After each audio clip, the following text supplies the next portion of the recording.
Who is the greatest entrepreneur of all time? Some say it's Steve Jobs.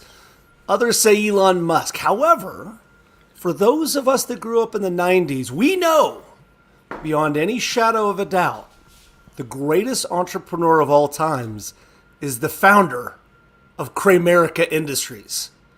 That's right, I'm talking about Cosmo Kramer. In this classic episode of Seinfeld, Kramer and Frank have come up with a billion-dollar idea, but have a slight disagreement as co-founders about the product's name. Let's do it! Except we gotta do something about the name. Why? What's wrong with bro? No, bro's no good. Too ethnic. All right, you got something better? How about, the man's ear? The man's ear. So not long after this episode, I founded a company. It was called Mobilify. And when I saw friends, they would come up to me and ask me, "Hey, Chris, how's Mobilify going?"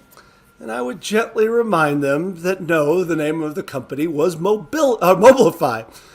And then the next time I would see them, they would come up to me and go, "Chris, how's Mobilify going?" I go, no, the company's name is Mobilify. And after a particular, let's say 25 times this happened, I came to a conclusion. If people keep screwing up your name, you've chosen a bad name. Now, there's more to having a brand than just naming the company. But it took me a very, very long time to give up on my attachment to that name. As a matter of fact, it took me longer to give up on the brand of the company than it did to give up on the company and the product. I knew the product and the company wasn't going to work, but I was like, oh, maybe I'll hang on to this brand. I paid for that domain for years. So today on the show, we are talking about branding and ask the questions. Why are we so damn attached to our brands? Does your brand matter? What does the color blue even mean? How much should you spend on creating your logo? And most importantly of all, how big should your logo be on your website? All that and more on today's How to Founder.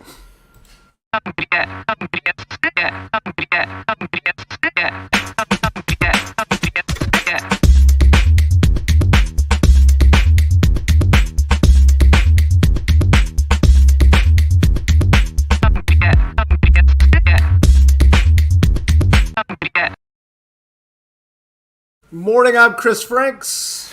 And I'm Anthony Franco. Founders are the pioneers who drive economic prosperity. And on How to Founder, we try and equip them for the journey. Anthony, what is your favorite color?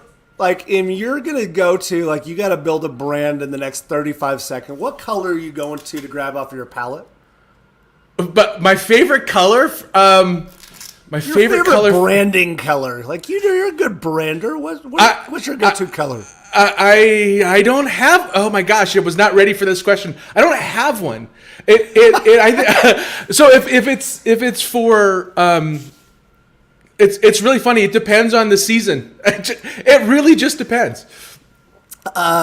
Let me ask another question. Do you believe in the concept? I'm going to assume the answer is no at our age. Do you believe in the concept of a personal brand? Do you have to brand yourself out in the world? I think personal brand. That's a really interesting question. I think personal brand. It's just a fancy way of saying your reputation. So yeah, I definitely believe in a. If you buy my definition, then hell yeah, I believe a personal brand matters. I don't. You're probably right. I just don't like it because it involves me having to buy more expensive clothes than I like to.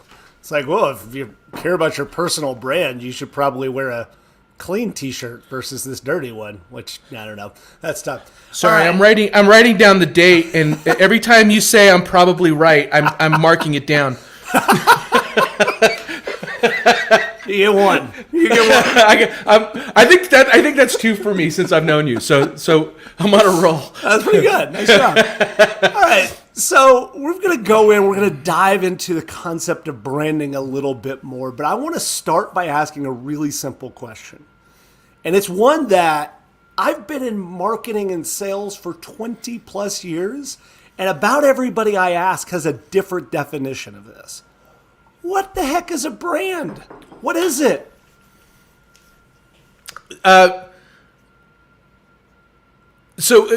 Specifically for founders, right? And specifically for early stage founders, you don't. The only control you have over your brand is the logo, and and maybe the tagline. Because nobody knows who you are, right? Every brand marketer is just freaking the fuck out. No, right but now. I know, but seriously, for early stage founders, you'll have, if you're lucky, you have 3 seconds for somebody to look at you and decide whether or not they're going to talk to you, and so for early stage founders, for later stage brands, I mean, Steve Jobs famously said, we only get a few moments with our customers, and what do we want them to know about us? We want them to know about our values, and ultimately, I have a good friend who told me who talked about brand like this, and I think it's the best definition. Ultimately, a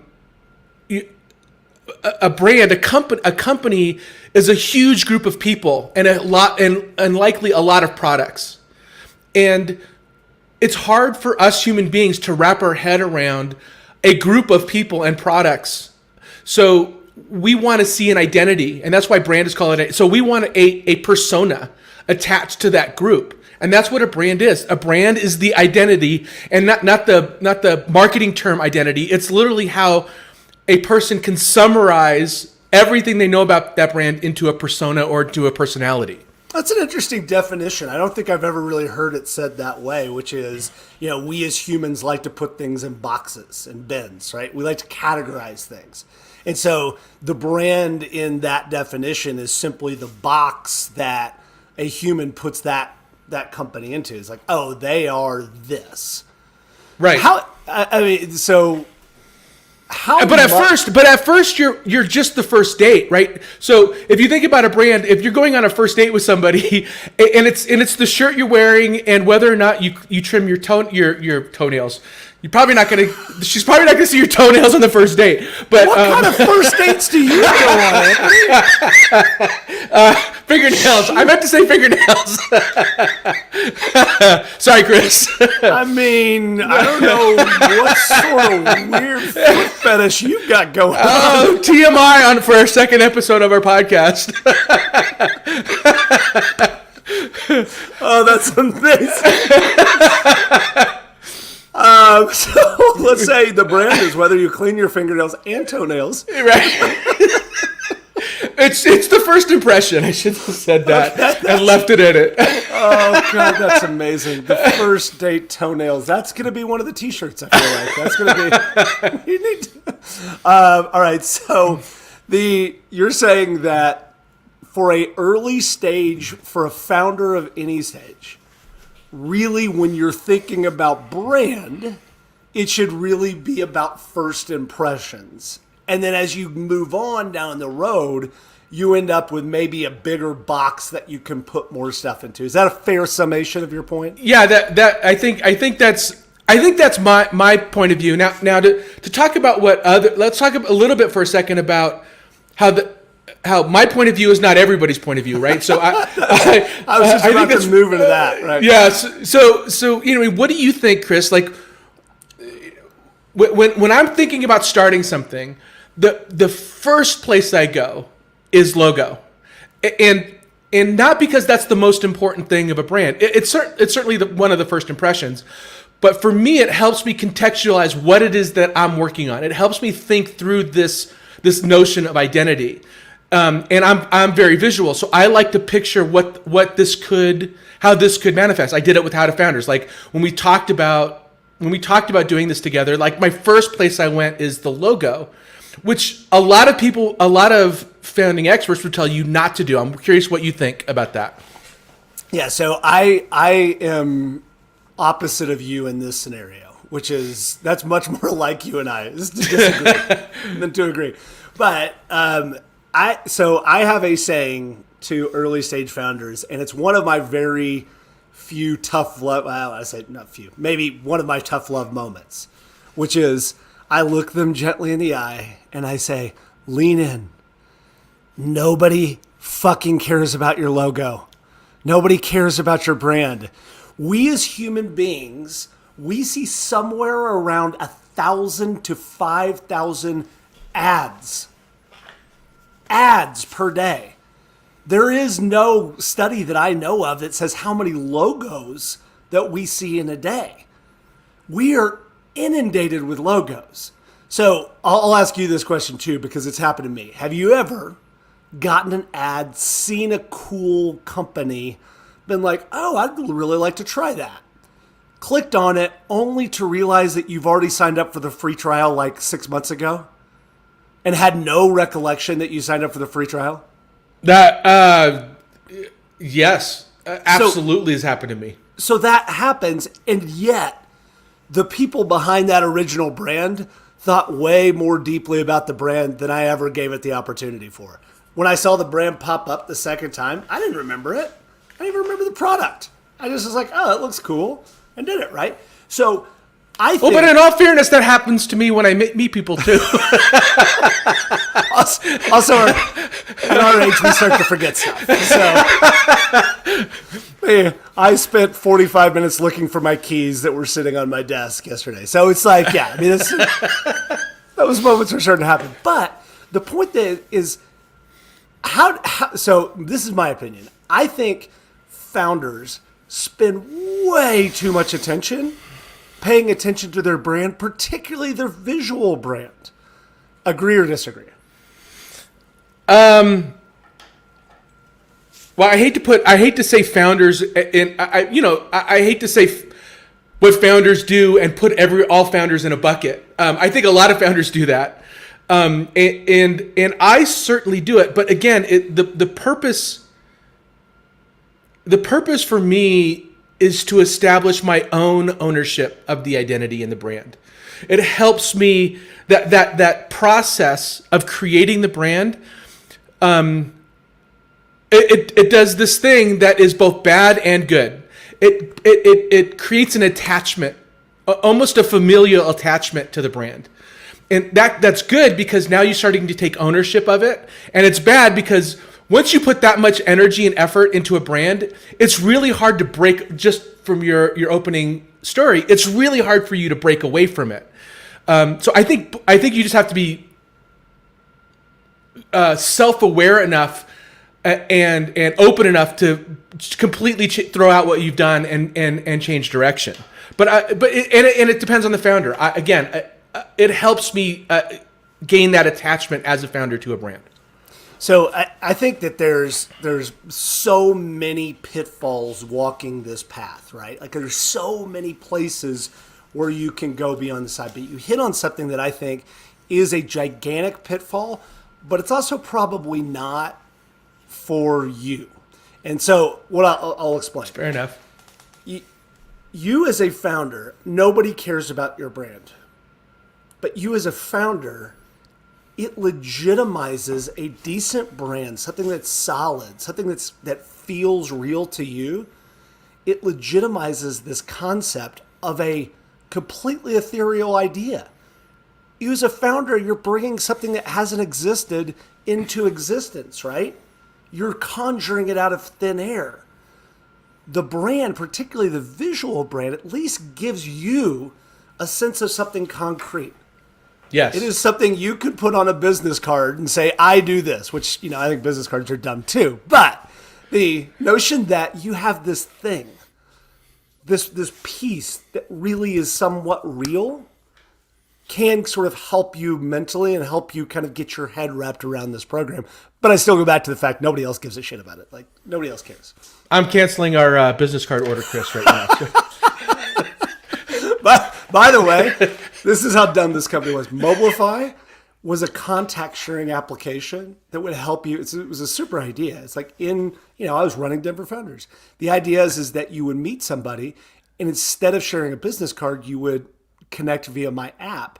And then we would go out and search in real time your social connections. Like, oh, Steve in common. Oh, we're interested in these things. It was a terrific idea. It's a great idea. It was just a terrible name. So and poorly executed at the time.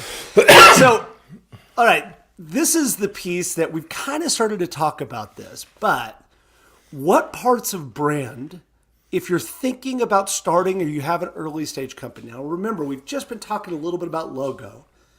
But brand is a way bigger concept. It's about identity. It's about your brand voice. It's about how you talk about your product, etc.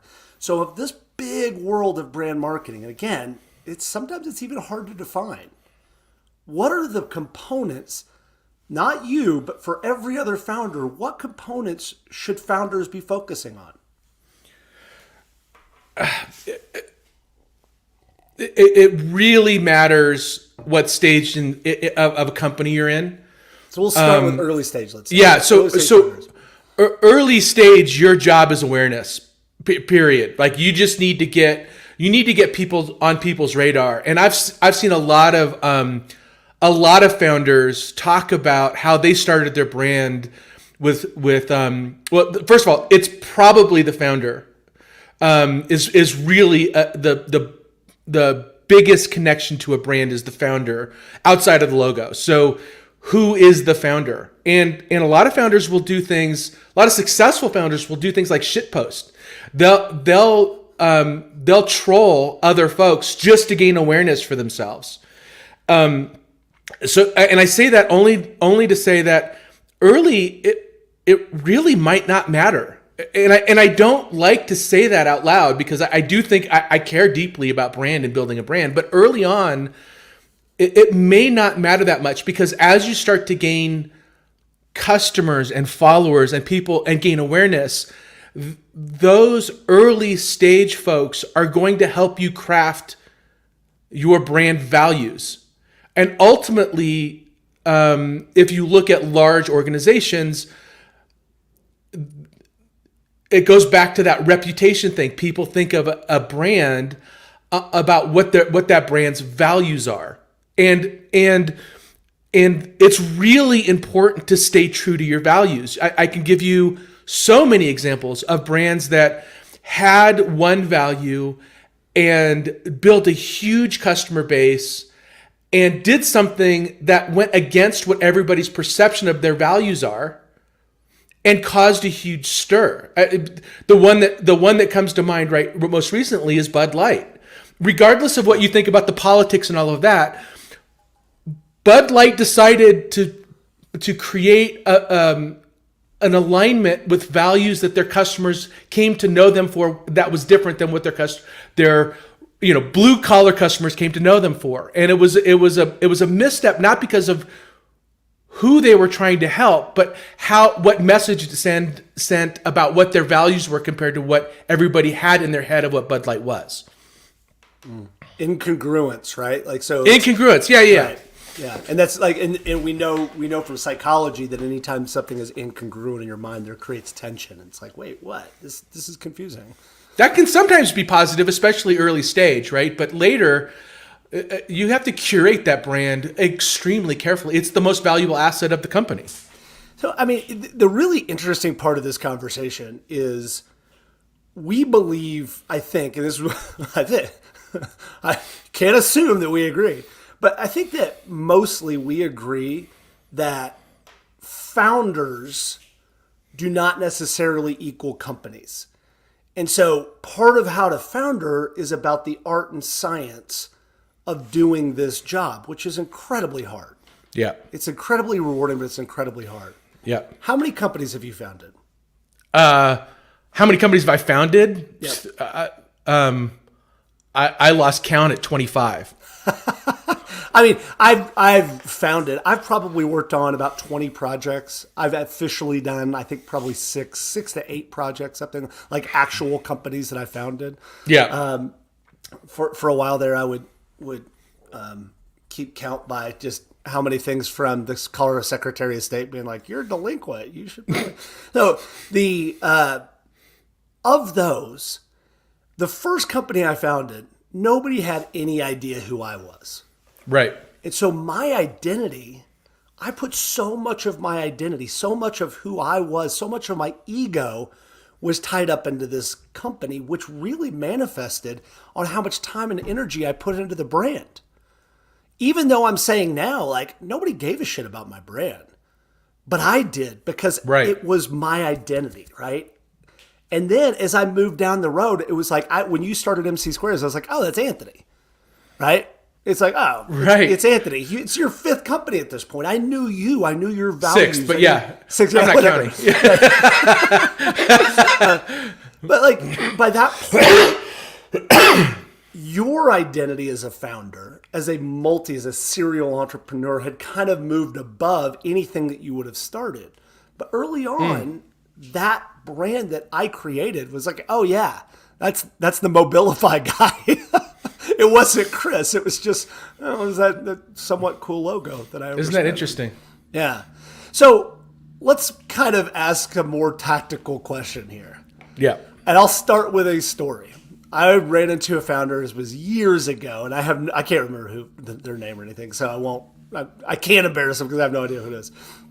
And I was talking to him, and they was talking to him about marketing and about customer growth and about stuff. He's like, we raised a little seed round from friends and family. We raised a $50,000 seed round, really just for early stage marketing. I'm like, great idea. If you've hacked together a product, go out and build yourself a bunch of customers. He's like, we have $5,000 left. I was like, oh, great. How many customers did you get? It's like, no, we spent $45,000 on our brand.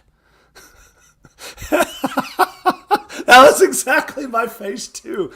They went out and hired one of the top design agencies who gladly stole their money and delivered like 45 of their $50,000 seed round.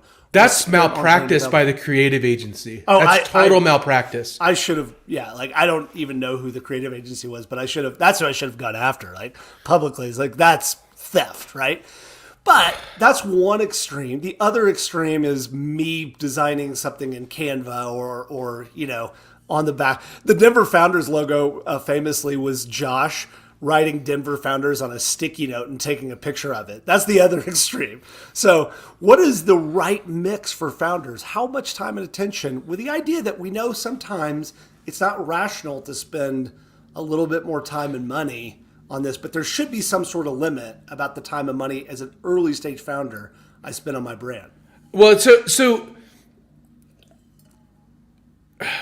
this is a really interesting question. It comes to like the order in which you build a company, right? What's the first and second and third thing, and it really is different for a lot of companies. The very first thing that you should do when building a company is decide the thing that you're going to build and who you're going to build it for. That is the very first thing. What problem am I solving in the world? A, and B, is there a market? And C, can I provide a solution? Those are the three most important things. And those three concepts will then help you derive an identity that will speak to those three things. That's the order. And the amount of money you spend on your brand to start should be, the answer to that is as little as frickin' possible. If you know how to open up Canva and build a little logo, great. If you want to hire a graphic designer on Upwork for $100 and to give you like 6 logo ideas, that's awesome. Because here's the truth: of all the brands that I have ever created, they have matured. The logo has matured over time and often has completely changed. So I would say you spend enough to get started. Sometimes you have to spend enough to look legitimate. Sometimes.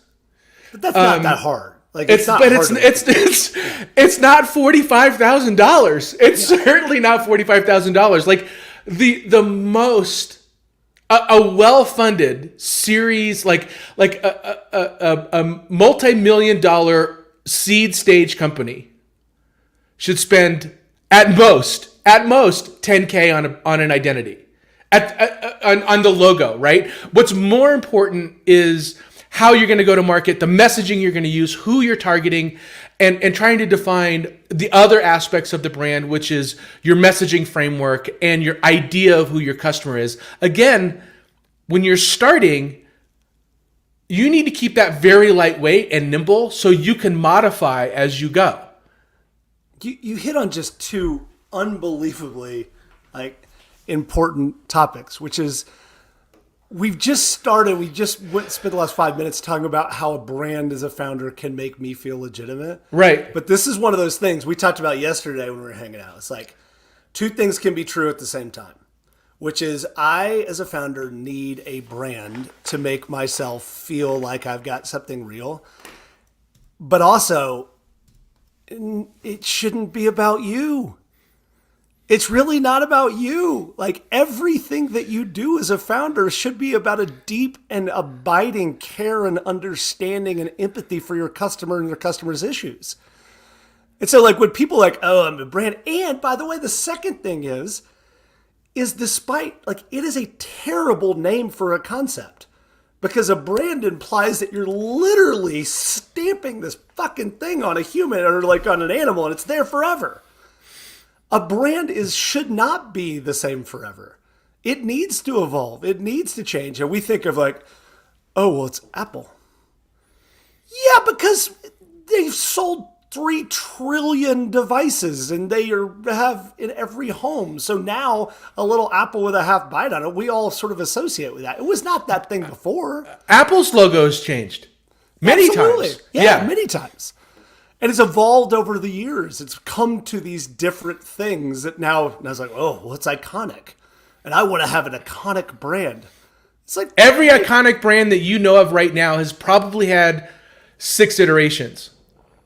Yeah. Terrible iterations. Yeah, terrible. You know what, Chris, that brings up something really interesting that I want to pull on if I may. Please. There's also a danger. So we talk a lot about early stage, which is great. Like early stage is something that's really interesting, especially when you're talking about creating a brand. But I've known a lot of founders that have also made a mistake later stage in their company when they're making money, right? And they decide to do a rebrand. Have you ever been part of a rebranding process? Why do you think I'm bald? I had a full head of hair before my first rebranding project. No, I mean I've been in the room. I'm not the creative part of the agency, but yeah, I fucking hate them. Yeah, there are certain circumstances where a rebrand makes sense. When your logo's looking outdated, right? When you really just need a refresh or an update on your brand. But what I've seen happen more often than not in a rebranding effort is essentially it comes down to a new CMO comes on and they think that they're going to make their mark by refreshing the brand. And they spend a ton of money and a ton of time making the logo look better. And they wind up deleting all the equity that they had in that brand before then. They wind up doing more harm than good on a rebranding effort. I make a joke that I know when to short a company is right after they've done a brand refresh. Because more often than not, they're focused on the wrong things. It's like we don't know what to do, so let's go chase our brand for a little bit and worry about propagating our new brand throughout all the entire company and all of our channels, and it's just such a wasted effort in many of the times that I've seen it happen. Well, I'm all for spending money on marketing, but you know how fucking expensive it is? Like if you're a bigger company, like how many things that you've stamped your brand on, like, well, I put them on coffee cups and T-shirts. And so you're gonna go. It's not just that; it's also the resources it takes and the amount of collaboration and coordination and consensus that you need to build when you do a rebrand. There's two times when I short a company. One is when they're doing it right after they've done a rebranding effort, and two when they put their name on Mile High Stadium. Those are the two times we're all short a company. Yeah, because I think generally they tend to go out of business. I think that's generally. And it's the same gene that's making those two things happen. Right. Well, and I think that's the really interesting piece is that if you look at, and this is kind of what we were talking about with the early stage folks too, our ego, like if you could try the tightest correlation, we as founders have been trained about pivoting and failing fast and all those sorts of things. But the thing that we hold nearest and dearest to our heart, that is closest to our ego, like somebody could walk in the room and be like, you know what, Anthony, How to Founders podcast sucks. It's terrible. Everything you're doing. Sorry, I just had to have a conversation with Chris about not saying How to Founder sucks. They could say that. They could say that. And it would probably hurt less because we are genuinely curious and want feedback. It would hurt less than if somebody came in and said, hey, I just really hate the brand. I think it's terrible. Now, maybe not for me and you because we built so many brands, but for a lot of founders, if they said that, that would hurt really bad. It would sting way worse than, hey, your product sucks. Yes. Yeah. Well, when I was running MC Squares, I had an equal number of people that said they didn't like the name as that said they did like the name. Do you subscribe to the theory that the only really important thing in naming a company is if it's memorable? I think that's. I would go so far as to say more than memorable, pronounceable. All right, so that should be rule number one. Don't call your company Moblify. Well, and this goes back to like the reason why. So we went through a rebranding effort at MC Squares, and the reason why is most people called us Mixed Squares. So we went through a branding effort to get people to pronounce our name right. And it really worked. It really worked. Like changing the logo really worked. And instead of people thinking that we were a sandwich at McDonald's, they were like MC. Oh, like the Einstein thing, which is exactly how we came up with the name. So in that circumstance, after a lot of customer input, we didn't change the company name. We just changed the logo that fixed that customer pronunciation problem. Did you just make the C bigger? Just like no, we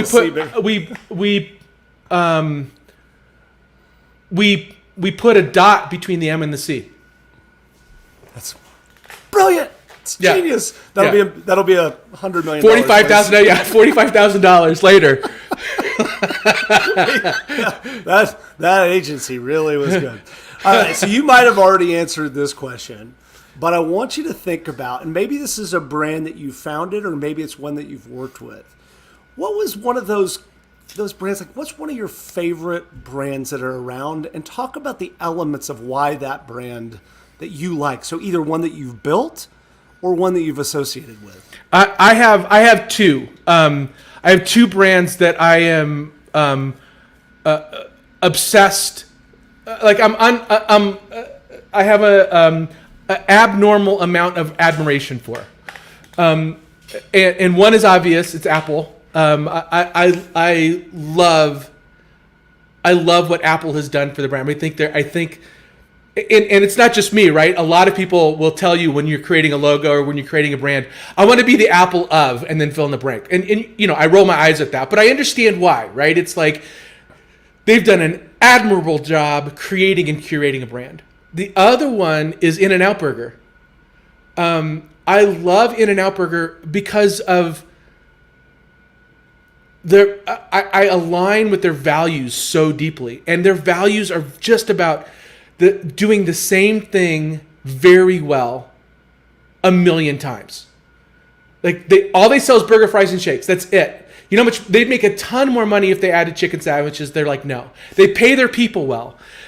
You know exactly what to expect. It's all fresh ingredients. Like, so that brand for me is much more aligned with the product that they create and how they create that product and how they treat their people than it is the logo. So those are the two. Those are the two that I would say I have the most admiration for. I think one of the things what you just talked about, and I think this is bringing it back from the beginning part of the conversation, which is when you think of brand, and when most people think of brand, they think of values. They think of what a company stands for. When early stage companies think of brand, early stage founders, they too think of their values, etc. But then they spend way too much time and energy thinking about how to represent those brands visually, when the reality is that In-N-Out Burger threw a logo up there and then talked about their values a billion times. And just... No, they didn't even talk about their values. They don't spend money on advertising. Their brand is their name and a palm tree, right? That's their brand, their logo, their visual identity. But they just showed up every day and produced consistency. So one of my favorite companies, I love Costco. I think it's one of the greatest businesses of all time. I love it. I love everything about Costco. Who totally rebranded, right?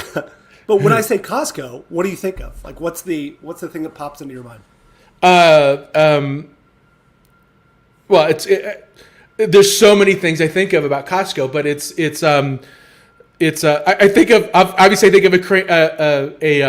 a Seinfeld episode where Kramer goes to and buys a huge can of beefarino that gives his horse gas and ruins the carriage ride for. So everything comes back to Seinfeld. We're gonna have to start. Like, I'm gonna have a little ticker up here, but just your Seinfeld references. Like, we need one, and we've already used it. We used it. We already used it. I know. But you asked me. But from a brand perspective, isn't that funny how pop culture can embed like how product placement, which is probably something we should talk about in a future podcast, is how much product placement can have an impact on a brand. But anyway, so what I think about a Costco is I think about inexpensive bulk. That's kind of how I think about them. Inexpensive bulk. See, to me, I think extraordinary value. Like, they are value. It is about value. I know when I walk into Costco, I'll never be overcharged. Not once. And I know I'm paying for it. I'm paying for that membership, right? But it's about value. And so, like, that word, when I say the word Costco, it immediately pops into mind. It's value. If you want to go buy an Apple, like an Apple computer, you're not going to go into the beautiful Apple store. Walk into Costco. You're not going to be overcharged. You might pay the same as an Apple store. You'll never pay more, though. You want to buy... You get gift cards for cheaper than the face value at Costco. It's insane. Yeah. It's like, it's just extraordinary value. By the way, Jim Sinegal, terrific CEO. When he stepped down to be the, I think he's turned from CEO to chairman. He turned to the new CEO and said, if you raise the price of the hot dogs, I'll fucking kill you. Which is great. Like, so that is so funny. That is so funny. That's pretty terrific. Did you? There was just recently news that there was a rumor that Costco was going to raise the price of their hot dogs, and people lost their minds over it. I bet Jim Sinegal called the current CEO and said, "I will make true on my word. I will show up and murder you if you raise the price of the hot dogs." Unbelievably cool company. All right, so I want to start putting a wrapper on this, but before we do, I want to ask just about advice, because we've covered a lot of ground. So I'm going to give you kind of 3 different buckets. Okay. And since you and I are really early in starting How to Founder, I'm really focusing a lot on the early stage, but I'll give you a little bit of an opportunity to talk about middle stage and later stage as well. But what advice do you have for the early stage founder, the middle stage founder, and the later stage founder when talking about how to build a brand, how to think about brand, how to get your head wrapped around brand. What advice do you have? I'll go back to something. This is kind of a repeat of what I said before, and it's one, early stage. It doesn't really matter that much. It doesn't matter that much for people's perception of you because you have very little control over that. So if you need to do it for you, great. Spend as much time as you want and really geek in and dive into it. It's probably more healthy to not do what I do and just launch with something. And it's perfectly okay to launch a company without a brand, without a logo, just what you're thinking about saying and be willing to change it. That's probably the better way to do it, because it's going to change and morph as what's the Mike Tyson quote? It works. You've got a plan until you get punched in the mouth. Get punched in the face. That's a great metaphor for building a brand as well. Yeah. What about middle and later stage at that point? Because again, people kind of fall in love with it as they get a little further down the road. Yeah, middle stage for sure is about, brand. You can. The metaphor I think of it that comes to my mind is a lathe, right? And so when the first iteration of your brand is a round rod, like it's an unrefined rod of wood. And middle stage is you're putting it on that lathe and you're starting to give it some shape and starting to refine it based on customer feedback and based on your values and where you're really going as a company. It doesn't mean changing your logo, but it certainly does mean caring a little bit more deeply about your messaging and consistency in your messaging, and looking for, again, when you think of, you said it, when you think of Chris, you think of Mobilify, right? And so that connection point, that one thing, what is that one thing that you want people to think of when they think of your brand, and just reinforce that over and over and over again.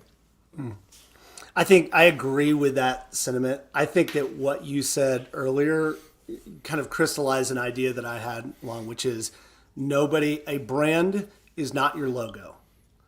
People confuse that constantly. A brand is who you are and what you care about as a company. And who you are and what you care about as a company, while it should evolve, there should be some core values, some tenets that never change. In early stage companies, that is 100% about you, the founder. And part of the work that we do with our work is having people write those down, not about what the company cares about, not about what the values of your company are. There's a million people and consultants that'll help you do that. But what do you as a founder care about? What sort of company do you want to build? Yeah. What sort of CEO do you want to be? Because I spent way too little time thinking about that early on, and way more time thinking about colors, which did not freaking matter. Yeah, I agree. And to bring that metaphor back to a human identity, right? Chris, your face is not Chris Frank's. The same thing about the logo, right? But if you change your face, I don't know who you are anymore. You don't remember people's faces anyway. I do have partial face blindness, but that's not the subject. The subject is changing the logo, right? If you change your logo is not your brand. The logo is not your brand, just like your face is not you. But it's the window into you. And so when you screw with your logo or you screw with your face, people are like, "Ooh, who is this Chris?" The celebrity that comes to mind is Courtney Cox. Like when she did all that work on her face, they're like, "Oh, I don't know who this person is anymore." And so you have to respect both. But you're right. A brand is much deeper than your logo. Hold on, I'm just canceling my plastic surgery for later today. All right, that's good. I guess plastic surgery is off the table. Okay, last question here, and then we're going to summarize. Well, one more thing. Later stage companies, right? Now, when you're talking about later stage companies, it's the Hippocratic Oath. First, do no harm. Yeah, don't screw up because then Anthony's going to short you. First, do no harm. That's the number one tenet of a brand. Just message Anthony privately, and so actually that would be insider trading. Just be really loud, and then you can go short the company. And Right. Yeah, that sounds good. So to wrap this up, I want to do two things. Number one is this is an exercise in talking about being a founder, but we're also founding a fun, cool project that we're working on together. Talk a little bit about the How to Founder brand. What was it? You built them, and we had a little bit of a good, healthy argument on naming, and we kind of came back to the fact that saying what it is probably a pretty good idea. What was your process in going through and naming How to Founder? Well, it started with an idea of wanting to create valuable content for founders, and serving founders in some way, serving the entrepreneurial community. And I've always wanted to do and I've had some rough starts on podcasts, and I always had in my back of my mind, I wanted to write a book for founders. But, and so I literally started doing some LinkedIn surveys about what would you want to see from founders and a founder podcast. And overwhelmingly, the response came back. I don't want to hear founder stories. I don't want inspiration or motivation. I want how, like the execution. How do you do something? And so I was like, all right, so my focus needs to, and I'm the same way, right? It was like it resonated with me. So I connected with me. And so I said, all right, I want to create something to show founders how to founder. And that's really where the name came from. And then when we started chatting about it, Chris, the vision expanded outside of a podcast and the reference manual that we're writing. It came to community and coaching and more things than just content. And we talked about does How to Founder, does the name How to Founder fit that? And we both were like, probably not, but it's the best thing that we've got. And if we come up with something better by the time we want to launch, we'll use that. But right now, let's just call it How to Founder.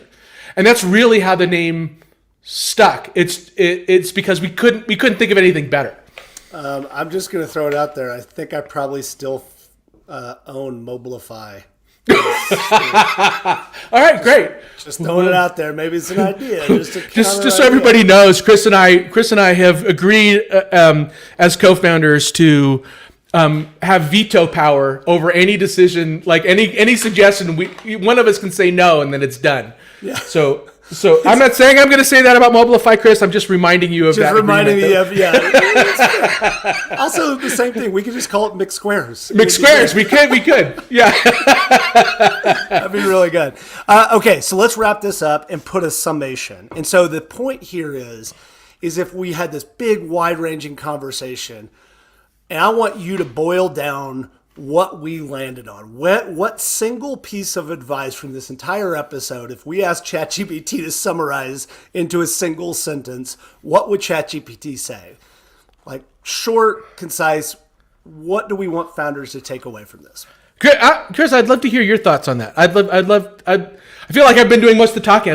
I want to hear your thoughts on it. Oh, well, thank you for including me. I'm kidding. No, I'm kidding.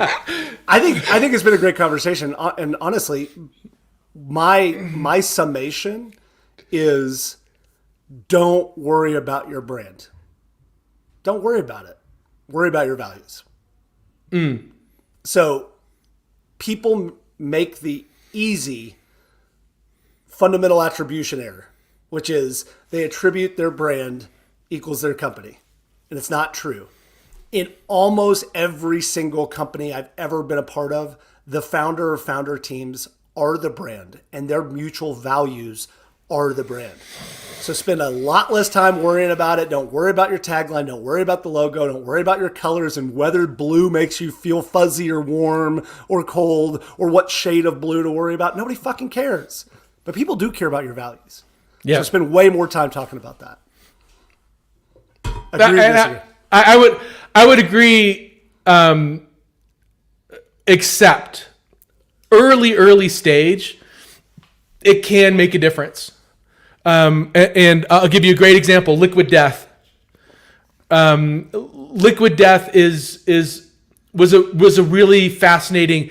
I don't love the branding. I'll be honest. Like the branding doesn't resonate with me, but it was a brilliant job in branding. In that they named their company. Do you know the story behind Liquid Death? I do, and I love their brand. It's fucking amazing. But they also I love had their $1 logo. billion of funding. I And love they their were a logo. consumer package good, where a brand actually matters versus a SaaS company where it doesn't matter. I love their logo, but the foundation of it was guys don't like the effeminate trait of drinking water. So let's make a brand for those guys. Like really, really, really brilliant inspiration for a company, and what they called it, like nailed it, right? So I do think early stage they knew who they wanted to go after. They were really clear. They had a hypothesis and named the company and logoed the company to fit that. And so there are circumstances where that really does matter, especially in a highly commoditized, like in a commoditized market, right? We're in a place where you're going in to break something up that has been done ad nauseum by multiple big brands. The only thing that matters is brand. So here's where I'm going to disagree and agree. Right? Yeah. First of all, it's like comparing for particularly for early stage founders. It's like comparing yourself to Apple. Those guys, you can't compare yourself to those guys. They're consumer packaged good. I think they came out of Red Bull, maybe. Like there's, kind of have some big company that did this. They had way more money, but you know what they did have? Their values in this particular case was the water industry is super douchey. And it's all about taking yourself incredibly seriously and wellness. And like, you're going to drink our water and it's going to feel so good and you're going to be sparkly. And they're like, let's get fucking metal, man. Like, drink some water and then just go rock out. Part of their branding efforts, by the way, which I thought was brilliant, is they released I'm going to get it wrong, I think it's a death metal album, which according to Chris Martinez, my thing that my go-to and basically all things technical and industrial and metal, he was like, yeah, it was a pretty good album, man. It was pretty respectful. That's funny. It was good. And they brought, so their values in that case was coming with humor and levity and fun and joy even in this kind of weird way. And yes, they were able to spend $1 billion on their logo, but really even the stuff they did around it was about their values. Yeah, you're right. It was a values play. But in that circumstance, overthinking brand paid off. So I guess my summary, Chris, to add on to yours is the advice that we're giving on most early stage founders is true. Like, care about your values, don't overthink your brand. But there are like everything being a founder, there are but sometimes it pays off when you don't follow the typical founder advice. So I feel like, everything that we say is like, here's the advice we're going to give with an asterisk. Yeah, except for it might not work that way. Right. But oftentimes you should ignore it. So. Exactly right. The fundamental how to founder advice is, here's what we think, and don't really necessarily listen to us. It's, maybe it's true. Maybe it's not true. I don't know. We're figuring this out just like you are. I can't remember if we talked about it last episode, but I think one of the things that you and I hold in common is that we have an inverse relationship of how long we've done this job to what we think we know. It's like, exactly right. I was super confident. I took like one business school class when I first started my first company. Like, I'm super smart. And then now I'm like, I don't know. Like, somebody would be like, hey, Anthony goes, hey, it's a nice day, isn't it? I was like, is it? I don't. Who knows? Maybe it's okay, so let's. We're gonna transition. So this is the last kind of piece, and this is the first time we're doing it, but it's something that I really love doing, and it's something we did in a leadership summit, our buddy Hart kind of led this thing, which is he asked every founder in the room to talk about one thing that they learned. And really it's about one piece of content, one thing that you did, one video, one book, one podcast, something that you found interesting. And the heart of this is the universal thing about every founder I know, and it's almost true, you can find out whether or not they're a founder before you even know if they founded something, is a sense of curiosity and learning. And so tell me one thing from the last week.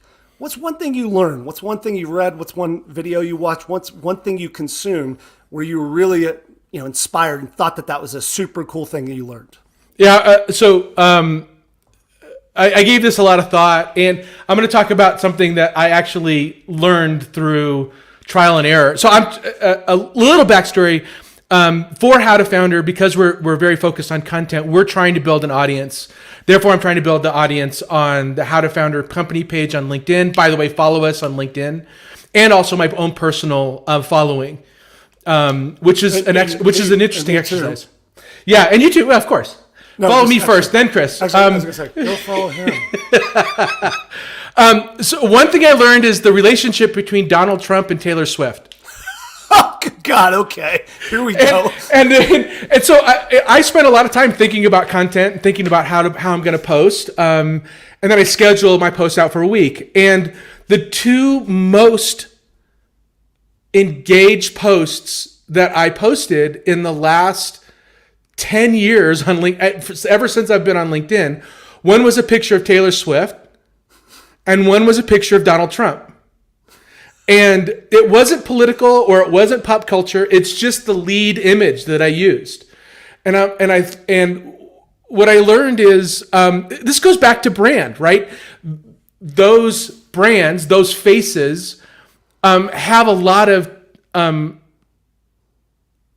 emotions around them and drive engagement. And so I learned using things that already connect with people when you're producing content has a really, if you're trying to drive engagement like I am, can have a very interesting impact. Now you got to be careful, right? You can't get political, or you can't be you got to be really careful on how you dance. Well, at least I do. I don't want to be political. I don't want to incite arguments. I want people to all get along. So you got to be I have to be really careful how I would dance that dance. But it was something interesting going back to this notion of identity and brand that I learned, like attaching yourself and cheating a little bit by attaching yourself to somebody else's brand can work. So I think that we just need to have this conversation right now, and we'll do it on the air. I think that in the future, there's just minefields that we do not want to step in. We do not want to go places. Yeah, I agree. And first and foremost is we never, under any circumstances, want to piss off Taylor Swift fans. I agree. Politics is easy. You can handle that. You can handle people screaming at you from political stuff, but Swifties? No, you're right. You're right. I was flirting with the devil on that post. You're absolutely right. Feel free to go political. Right. But when you start bashing Taylor, fuck, that's when the claws truly come out, man. That's scary.